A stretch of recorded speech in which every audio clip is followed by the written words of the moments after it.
Hi నమస్తే అండి. ఈరోజు పిఆర్ కిచెన్కి స్వాగతం. ఈరోజు మనం పచ్చడి చేసుకుంటున్నామండి. ఏం పచ్చడి అనుకుంటున్నారు? పచ్చి రొయ్యల పచ్చడి. అదేనండి, ప్రాన్స్ పిక్కుల్ అండి. చేసేసుకుందామా? కావాల్సిన పదార్థాలు: రొయ్యలు, అలాగే కారం, ఉప్పు, మామిడికాయ గుజ్జు, అలాగే అల్లం వెల్లుల్లిపాయ పేస్టు, అలాగే మసాలా, పచ్చడి మసాలా, అలాగే మరి గరం మసాలా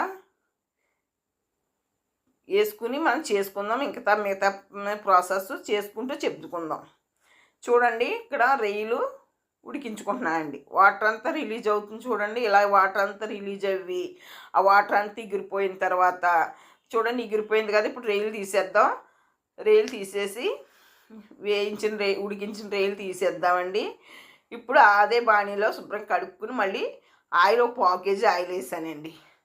వేసిన తర్వాత ఈ రొయ్యల్ని వేయించుకోవాలండి. బాగా క్రిస్పీగాని వేయించకూడదు, అలాగని వేయించకుండా మెత్తగా వేయితే పాడైపోయే ఛాన్స్ ఉంటుంది. క్రిస్పీగా అయితే రబ్బర్లా సాగుతుంది. మీడియంలో చూసుకుని వేయించుకోవాలండి. వేగిపోతున్నాయి.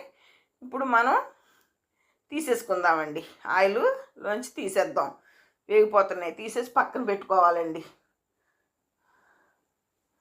చూడండి, ఇలా తీసేసుకుని ఈ పచ్చడి అండి, మన పిల్లలు దూరంగా ఎక్కడన్నా ఉన్నటప్పుడు, అలాగే మంచి మంచి మరి వంటలు చేసుకునేటప్పుడు పచ్చడి కావాలి కదా మన ఇంట్లో తినడానికి కట్టను. అలాంటప్పుడు రొయ్యలు దొరికేటప్పుడు ఇలా చేసుకోండి. చాలా చూడండి, 2 స్పూన్లు మన అల్లం వెల్లుల్లిపాయ పేస్టు అప్పటికప్పుడు దంచుకునేది వేసానండి.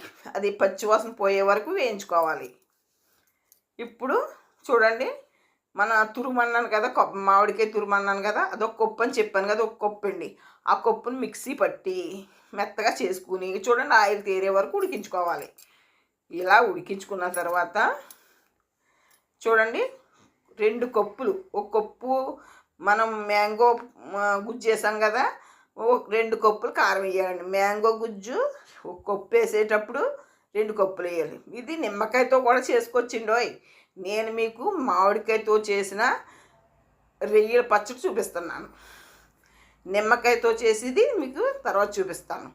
చాలా రుచిగా ఉంటుంది, గ్రేవీ ఉంటుంది. అబ్బాబ్బా, ఏం రుచి అంటే మీరే చెప్తారు చూసి.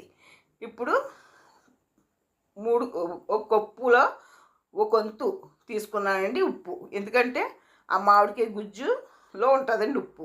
మనం చూసుకుని వేసుకోవచ్చు లాస్ట్లో. చూడండి, ఆయిల్ తీరిపోయింది. ఇప్పుడు నేను ఈ పచ్చళ్ళకి మంచి స్మెల్ రావడానికి 1 స్పూను నేను తయారు చేసుకున్న మసాలా వేసాను. అది ఎలా తయారు చేశాను అనేది మీకు తర్వాత వీడియోలో చూపిస్తాను. ఇప్పుడు రొయ్యలు వేసాను కదా, కలిపేద్దామండి. కలిపేసి 1 నిమిషం నెమ్మదిగా ఉడికిద్దామండి. చూడండి, ఉడికింది, ఆయిల్ తీరిపోతుంది కదా. ఇప్పుడు ఆవు పిండి అండి, 2 స్పూన్లు. చల్లారిన తర్వాత 2 స్పూన్లు ఆపిండి వేయండి. అదిగోండి ఆపిండి 2 స్పూన్లు చల్లారినాక వేయండి చాలు. ఇప్పుడు కొద్దిగా 1 స్పూను ఇంగవండి. ఇంగ ఇష్టం ఉన్నవాళ్ళు ఇంగ వేసుకోండి, లేదా మానేయండి, అది మీ ఆప్షన్. చూసారా, మీకు రెడీ అయిపోతుంది పచ్చడి. మీకు నచ్చితే, మీరు మెచ్చితే లైక్ కొట్టండి, షేర్ చేయండి, కామెంట్ పెట్టండి, బెల్ ఐకాన్ ప్రెస్ చేయండి. వీడియో పూర్తిగా చూడండి. మీకు పూర్తిగా చూస్తే పచ్చడి ఎలా చేశారనేది తెలుస్తుంది. ఇప్పుడు నేను రైస్లు వేసుకుని తిని చూస్తానండి. చాలా చాలా బాగుంటుంది. నెల కూడా ఉండదండి, వారం రోజుల్లోనే 2 రోజుల్లోనే అయిపోతుంది. ఒక 2 పిల్లలు ఉండి భార్య భర్తలు ఉంటే ఒక 4 రోజుల్లో అయిపోతుందండి. అంత బాగుంటుంది పచ్చడి. ఒక 2 రోజులు పోయిన తర్వాత తినేయండి. సబ్స్క్రైబర్ అవ్వండి, లైక్ ఇవ్వండి.